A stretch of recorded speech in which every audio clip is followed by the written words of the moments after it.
another of our How to Handicap series, early season Major League Baseball handicapping. All right, Ace, so I don't want to hear general baseball concepts. I want to hear of specific April first month type concepts that you apply. Here's what I apply. Here's the bottom line. This is going to be quick and straight to the point. Let's tell it like it is. Myself, I'm a data-driven baseball handicapper.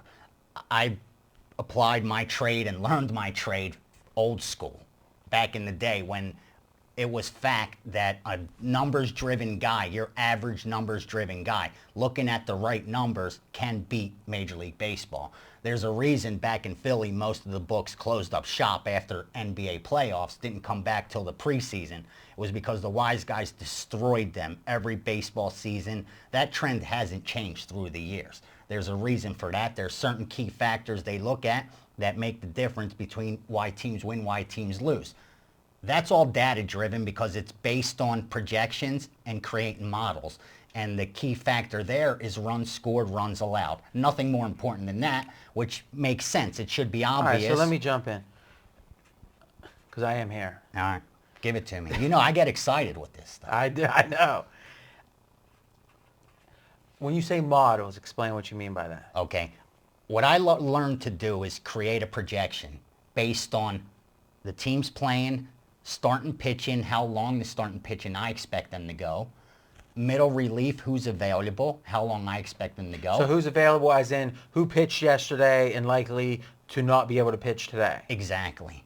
And finally, the closer, you know, if they're going to get to them. And I put all this little recipe together, and I'm going to pass that along through my morning moves. I did that last year, and I'm going to do it again this year in the newsletters. They will get the recipe on how to create models and projections. Okay, so that's morningmoves.com. Exactly. That's $29 a month, $1 a day. You get all this stuff from you. Yeah, that alone is not to tout it, but seriously, that information alone. I was lucky enough. So this isn't a model where you've got some big-time computer churning stuff out. It's a lot more simpler than you think. And truth of the matter is, I was one of the lucky people back in the day that got the move money for the kosher kids. And everyone knows there was no one better at betting baseball than that group. They had looked at a couple key factors. Runs scored, runs allowed was one of the main things they looked at. They kept it as simple as possible before acquiring the bankroll to manipulate the market. Let's talk about this run differential. So some of the sabermetric stuff, and this might be good for you, and you've been doing podcasts with Gil. Yep. It's been blowing up. Every Wednesday, each and every Wednesday. You've been having great success, huge listenership. And remember, you can get all the podcasts at pregamepodcast.com. And in that, you've been, you know, he's the betting dork. He's big on the sabermetrics. Now, run differential is really about finding what teams have been lucky. So in theory, it's 15, 18 games in the season. One team might be 12-6, and that's 18 games. And lo and behold, though, the run differential isn't any better than a team that's 9-9 because they won a couple of close games. And the public will be swayed by those close games, but the run differential is saying, hey, if you win 19-2, it's more meaningful than winning 3-2. Exactly. And thus, really, by considering run differential, that's a very simple way to find the lucky and the unlucky teams. Correct. And the truth of the matter is, you win games by scoring more than your opponent. So, I mean, that's the obvious of it. Runs scored, runs allowed is the most important stat in Major League Baseball. Too many people put too much stock in starting pitching. And the game has changed. Your average starting pitcher doesn't go 7-8 innings anymore. And especially, Marco was talking about this, especially early in the season, you're paying about the same premium for an elite starter, but he's going to pitch less than later in the year. Exactly. That's after we get a couple games under our belt, meaning, you know, we see the rotation. A couple games from a team or a couple games from a pitcher? We see the rotation 2 times through. You know, now we have a handful of games. We have data.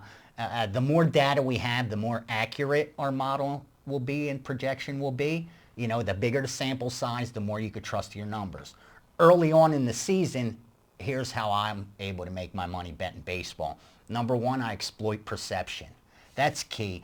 No better example of that than this year's UConn team, which we just talked about in our previous video. Here's a team that went 21-12 against the number and wasn't ranked in the preseason polls, and yet they're in the Final Four. fighting to play in the national championship and only a 2-point dog at that.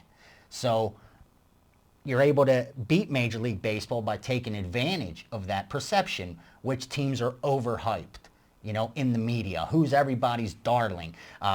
Best way to look at that is look at your sports book. Which teams are giving you the lowest payback against the number to win the World Series. Those teams early on in the season are going to be over-adjusted. You're going to pay a premium because that's who everyone's talking about. So you, on Tuesday in the pregame forums, you've been coming up with your top 5 overrated teams and top 5 underrated teams.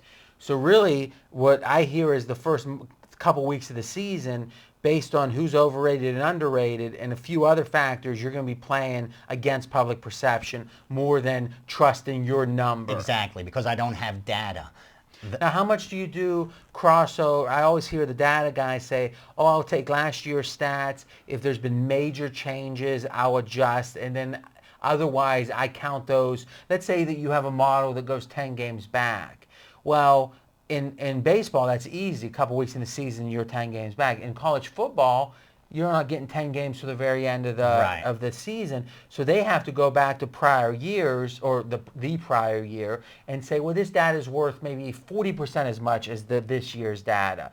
Do you consider last year at all, or do you start with fresh data? I start with fresh data every year. I tried that before, and that was the wall that I kept running into. How much do I trust this?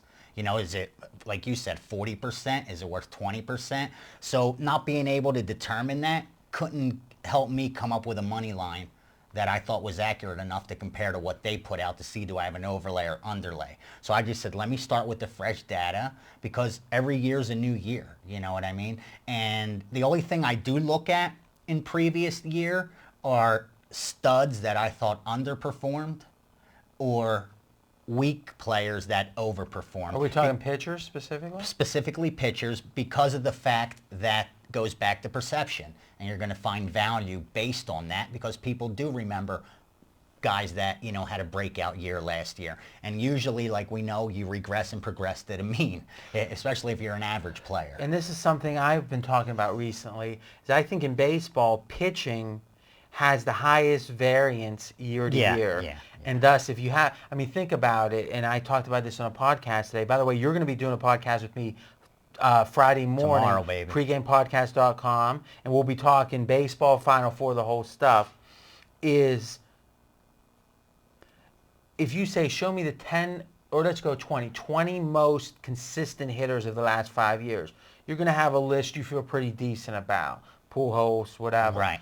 If I say, show me the 20 most consistent pitchers over 5 years, once you get past, 8, 9, 10, there's no one going to be on the list. No, I agree Pitching 100%. The arms are so fragile. So many things change. So if all you did was say, I went to any pitcher that did well last year that didn't do well the year before, let's just say that, I'm going to fade them the first 5 starts of the year, you're probably going to do okay. I agree. I totally agree.